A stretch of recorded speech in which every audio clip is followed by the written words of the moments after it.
What is up, guys? Welcome to Loveshack Entertainment, and today we're going to be bringing you a deck profile video. So today we're bringing you one I'm pretty excited about, of course. We've done many, the last one being Mermail. Today we are bringing you a Kozmo Artifact deck profile. So this is one of those decks that's been, I would say, relatively more recent, something that I think people came up with. And so I've watched plenty of builds, and I've checked out a lot of builds, even of some people I know. And I kind of put my own twist on it a little bit, because obviously I don't particularly care to just take a deck as it is and not play with it a little bit and kind of add my own twist and things. So I'm going to show you my Kozmo Artifact deck profile today, and it's essentially a different twist on Kozmo in the sense that it plays a little bit more control, but it doesn't play a ton of artifact cards either. It just utilizes the good ones to be able to really just maximize your play. So let me just get into it, and hopefully if you guys have any questions, you can ask them down below. So start with 2 Effect Veiler, and I didn't really mean to put this first, but that's whatever. Veiler's just really good right now against everything, and it's just obviously one of those things that doesn't hurt to play, especially in a deck like this where, you know, you want to be able to have answers to stuff if you can't set up your plays. But that's, you know, that's non-Kozmo nor Artifact, so whatever. 2 Effect Veiler. You can play 3. I prefer 2. So, 1 Kozmo Strawman, because he's good at what he does, but because he also bricks, you really only need 1. 2 Kozmo Forerunner. So, you have the other big ships. It's still a good at 2 because it's still a powerful card. Not to mention, it is getting reprinted in Gold Series, so maybe it'll look nice as a gold, although I'm not going to get my hopes up. Just, obviously, it's good at what it does. I just don't feel like Forerunner needs a ton of introduction. 1 Tin Can. So, in non-Kozmo Artifact builds, I think this warrants more than 1, but I think in this deck, it really only needs to be played at 1, especially because you're going to want to be, you know, really just getting it out as quickly as you can, utilizing it for its effect, get the search, and then banish it for something else. Also, as much as it does help set up things for Call the Haunted and Sword Troopers and stuff, I still want to be able to use my Call the Haunted on artifacts and things like that, so it's good at 1 for that purpose. 1 Dark Eclipser, I still like it. Oh, sorry guys, sorry, it fell. Sorry about that. Sorry about that. Whoa, fuck me.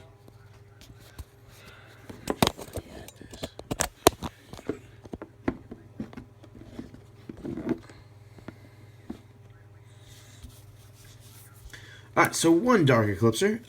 It's just obviously really, it's a 9, it's another level up, and it does search out Forerunner and Dark Destroyer from decks, so it's good as 1. Unfortunately, traps aren't all that heavy right now, so it's not super powerful, but still good. 2 Dark Destroyer, you don't need it at 3 in this deck because you are obviously playing the artifact stuff as well. I've seen some people only play 1, I just don't know why you wouldn't want to play 2 and really just maximize the ability to get it out, because it's just an incredible powerhouse. So yeah, 2 Dark Destroyer, triple Slip Rider, and this probably combos better with the artifact stuff than anything else, because you can bring this out on your opponent's turn and then pop your artifacts and also trigger all sorts of effects. So Slip Rider is really good as a 3-of. Not to mention it does hit Pendulum Scales and Continuous Traps and all that other nonsense, so overall it's just really good. 2 Kozmo Sword Troopers. This one is like, I don't know.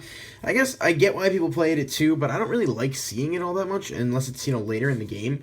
But, I mean, whatever. It is another name, and it is a target for things like Allure, so I guess it's alright. I'm not a huge fan of it at more than 1, but again, for now I'm doing it maybe just against my better judgment because it's just kind of necessary in that regard. 2 Kozmo Farm Girl, because it's an amazing card. It's the Searcher. I understand that it's been one of those hot button things. It's like, are you playing 2 or 3?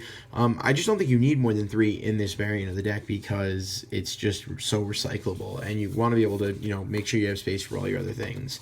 And then 1 Kozmo Good Witch. It outs stuff, hurts monarchs. It's just a powerful card, even if it is only a 1-of. And then 1 Wicked Witch, again, still really good, just not a 3-of in this particular build. And then, you know, as is standard for the artifact element of the deck, is 1 Moral Tech and 2 Scythe.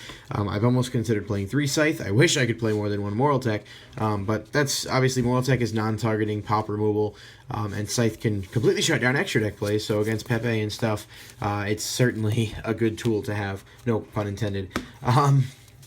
4 Spells. Triple Eats Ellie, because it's still obviously amazing. It's still, you can win your games on its own. Not to mention, it's just all around a great card. 2 Kozmo Town. So again, I can already tell that's going to be a topic of someone's complaint. It's 2 Kozmo Town, 1 Terraforming. This is just my own personal. I in regular Kozmo builds I play 3. I just in this particular deck I don't feel as though I need to. I can already prepare myself for the comments that are going to come and tell me that it's an absolute necessity to play 3.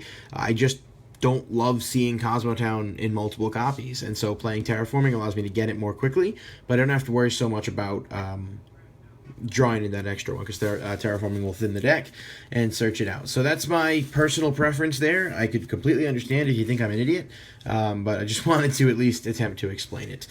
1 Artifact Ignition. So some of the builds are playing this, some aren't. This is essentially, I mean, for those of you that don't know, it's an MST, and then you set an artifact directly from your deck. And also, if it's destroyed, while you control it, your opponent skips their next battle phase. So it's a really good card, and it does outstuff. Of course, you do need to have an artifact in deck to use it, which is why I only play it at 1. If you side in Lancias, particularly in like a mirror match or against Monarchs or something, it becomes even better because you have more targets in deck, to the point where I'd almost argue that you could play 2 in the main deck if you wanted to, if you're siding. 1 Allure, because it banishes your stuff, gives you draw power. And then 1 Twin Twisters. It's still good. It's still graveyard setup, and you can use it during the opponent's turn to hit one of theirs and hit one of your own artifacts. And 1 Regeki. So that's it for spells. Pretty standard. I'm not playing Dark Hole. I guess you could.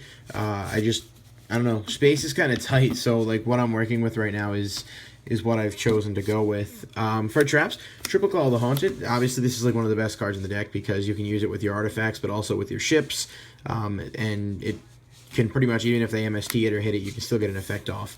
So it's really good. Obviously, I wish I could play more. 2 Sanctum, just again, the artifact part of the deck, amazing card. If it's destroyed by an opponent's card, you can destroy 1 card on the field, so that's useful. But it also specials an artifact from deck, so it's really good. Why not 3? More so than anything else because I play 3 artifacts, so in the main deck it doesn't really make any sense for me to have a 3-to-3 ratio, because then Sanctum can become dead later on. If they know you're playing artifacts, they may be a little bit more hesitant to hit your back row, so the idea of maybe pulling off a lucky Sanctum pop after an MST or a Twin Twisters is a lot less likely to happen too. And then 1 Bottomless, 1 Cosmojo, 1 Storming Mirror Force, 1 Solemn Warning.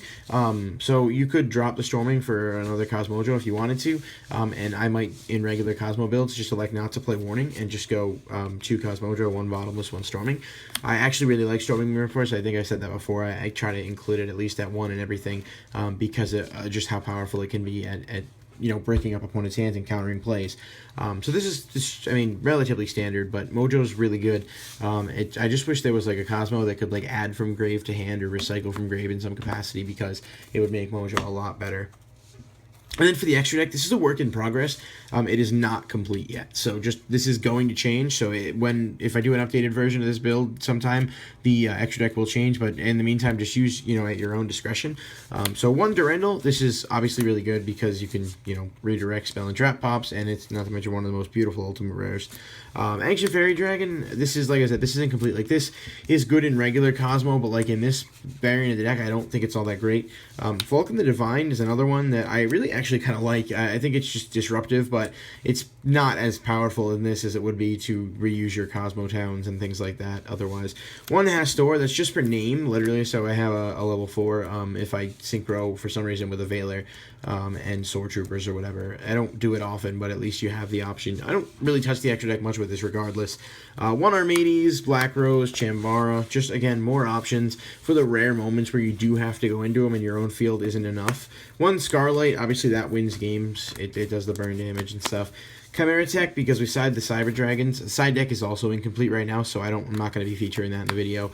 Fortune Tune, Leviair. You do have a lot of 3s now, so you get to overlay crap.